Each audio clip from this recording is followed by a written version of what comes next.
NBA bets and analysis Friday, January 10th, guys. 3-4 to start the year. Yesterday, I had Penn State money line. They ended up losing at the end of the game. Terrible throw by the quarterback to cause an interception that basically gave the game to Notre Dame. Close game nonetheless, guys. 3-4 to start the year and down $8,823, guys. Transparency is key. Every single day, I'll show you guys my results for the past 7 days, month, and last 6 months, guys, so you guys know exactly where I stand, guys. The start of the year, not the way I wanted to start it, but plenty of time on the month and on the year to get to where we want to go and hit our goal of $500,000 mark this year profit, guys. 500K. Last 3 years, I've hit 200, 250. I'm looking to double that. Now, the start has been a little bit shaky, but again, guys, marathon, not a sprint. Long-term wins, short-term. At the end of the day, it's a little bit more volatile. When the run comes, it's not going to stop, guys. It's going to get here, and it starts today. Now, let's just get right to it, guys. Pro Tracker, always want to be transparent. This is what you want from the people you are following. And remember, guys, I'm not selling you shit. I'm giving you guys free plays right here, and I'm going to continue, guys, giving you free plays. But I just want to show you guys exactly how a professional behaves. They show the results, losses are part of the game, and onward and forward. They look to bounce back, and how they bounce back determines their results, guys. So down on the year, but plenty of time to make it back, guys. Now, as always, guys, if you guys are learning, growing, finding the show valuable by any means, I know we haven't been winning too much, share the show with a couple buddies that like the same thing. Over the long period of time, I win. That's why I have the followers I have, and that's why I bet the money I bet, guys. If I lost consistently, I wouldn't be betting $5,000 to $10,000 every play, right? So let's get right to it, guys. Main play I'm looking at for today, 1 college basketball, 1 NBA. First college basketball that I'm going to talk about is UCLA versus Maryland, guys. UCLA versus Maryland. UCLA has lost their last 2 games. That last one versus Michigan, one at home. Nobody expected them to get dominated, and that they did. Prior to that, they lost to Nebraska. Now they're going to Maryland. Maryland, a team that's 8-1, I believe, at home and playing really well. Both 11-4, straight up on the record. UCLA ranked at 22nd. Maryland not ranked just yet. This line opened up at -5.5, guys. Since then, it's creeped down to the 4.5 range. Money and support rather even, but it is a little bit more in favor of UCLA.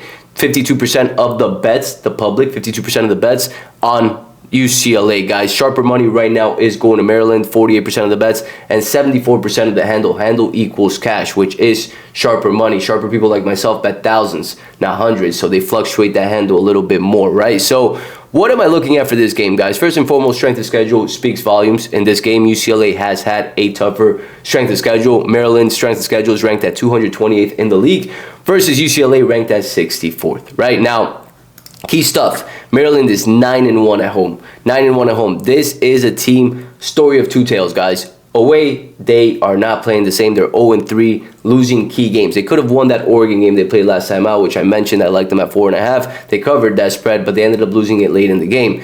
At home, though, they have been dominant, guys. And statistically speaking, the stats that I like to look at and I factor in first, they lead.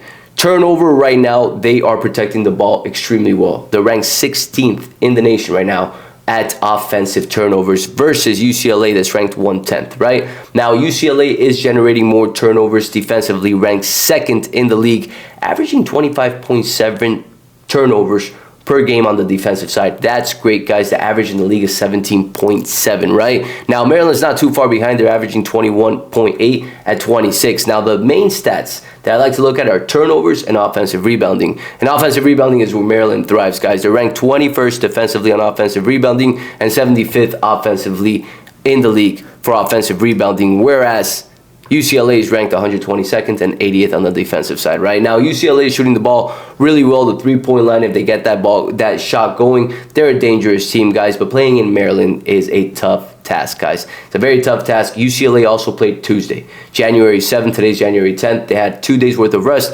whereas Maryland played their last game Sunday, January 5th. So they've had the whole week to prepare for this matchup.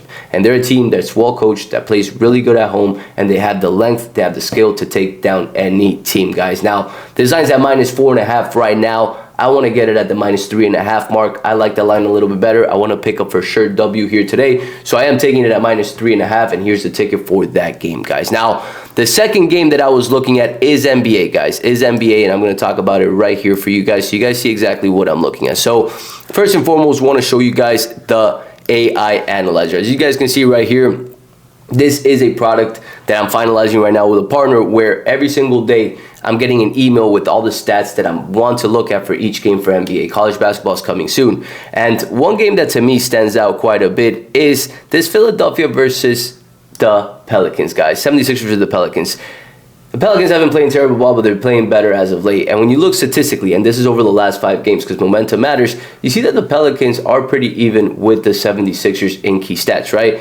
What are the stats that I look at? Offensive and defensive turnovers, they lead right now in those categories. Offensive rebounding, they lead as well. Defensive rebounding, Philadelphia does lead them. Now, field goal percentage, Philadelphia does lead, but you got to remember in this situation, Philadelphia is going through it, guys. Embiid is most likely going to be out. Lowry's out. Paul George is day-to-day. They are injured. Now, the Pelicans are playing pretty bad altogether this season, but they're starting to get healthy, and they're starting to make progress, and they're creeping up in the rankings, defensively and offensively, if you look at it over the past 10, 15 games. And catching them at 4.5, 5 points, again, pay attention to the injuries, but I do like this. Based on stats, based on where the money's going, 4.5 points. This is a game where the Pelicans, they're bound to start winning some, especially as they get healthy. And there's no better feeling than catching a team right when they start going on a run. And I believe the Pelicans are in that stage right now. Not money line, but spread. Catch them at 5, and I do like that angle, guys. Now, the other game that I do like quite a bit, and as you guys can see right here in the AI Analyzer, Oklahoma City Thunder versus the New York Knicks. Oklahoma City dominates statistically in every category, right? The categories that where New York is leading is offensive rebounding and total turnovers. Total turnovers and offensive rebounding. Other than that, Oklahoma is dominant in every single category. And you see it right here, right? Offensive rebounding, defensive rebounding. These are the categories, and this gives you the edge, exactly who has the edge, right? Where they're ranked and exactly what their percentage is. Oklahoma is dominant in each category. Now, let me remind you guys of something. Oklahoma and New York faced each other a couple weeks ago where New York ended up losing that game by 10. They got dominated in the fourth quarter because other than that, that game was as close as it got. What was the main issue with that? Tom Thibodeau playing his players the whole fucking time. 40 minutes plus for each of the starters, and the bench barely had 7-10 minutes. Now, over the past 4 or 5 games, when you look at the games, he spread out the minutes a little bit more. He's still playing with his heavy hitters most of the time, but for the most part, he's starting to split it up and put his bench in, guys. And to me, winning 2 games in a row, especially after they lost a game that they should have lost, and now they're at home, there's a great bounce back spot for the New York Knicks, guys. To me, I like the Knicks money line, but I'd take them at 4.5, 5.5, where the spread is at home in a bounce back spot in this situation. Scariest pick of the day, without a doubt, because all the trends and all the stats are going to Oklahoma City Thunder, right? Now, am I going to take this game? I'm not sure. Right now, the main play is Maryland, but I do like this New York Knicks team at home today, catching points. A game, again, that we saw a couple weeks ago, and it was even. The fourth quarter got dominated because of fatigue legs, and they were away. Let's call it what it is. Now they're home. They're well rested. They're remembering what happened last time out, and I do like them in this spot again. I'll finalize that pick in a few hours once I see the full lineups, guys. And this AI Analyzer, if you guys are interested in looking into getting these emails every day with the AI Analyzer, go ahead and DM me, AI Analyzer, and I'll show you exactly how we're going to proceed with this. It's an automated system. This gives you guys all the info instead of you having to look through the website. It makes everybody's lives a lot easier, and I wish I would have had this when I was starting off. So that's it for today, guys. Big win coming today. Another video. Every single day this week we've done videos. Tomorrow I'm going to do another video for you guys. Sunday I will not be doing a video, but Monday we'll be back with the videos, guys. So today a video, tomorrow a video. If you guys are growing, learning, if you find anything that I'm sharing valuable, share the show, guys. I don't run ads on this shit. I don't want to put a 2-3 minute ad in between a 12-minute video that annoys you guys. I find that bullshit, so I don't do that. So please share the show, guys. And with that said, let's pick up this W, guys, and I'll catch you guys tomorrow.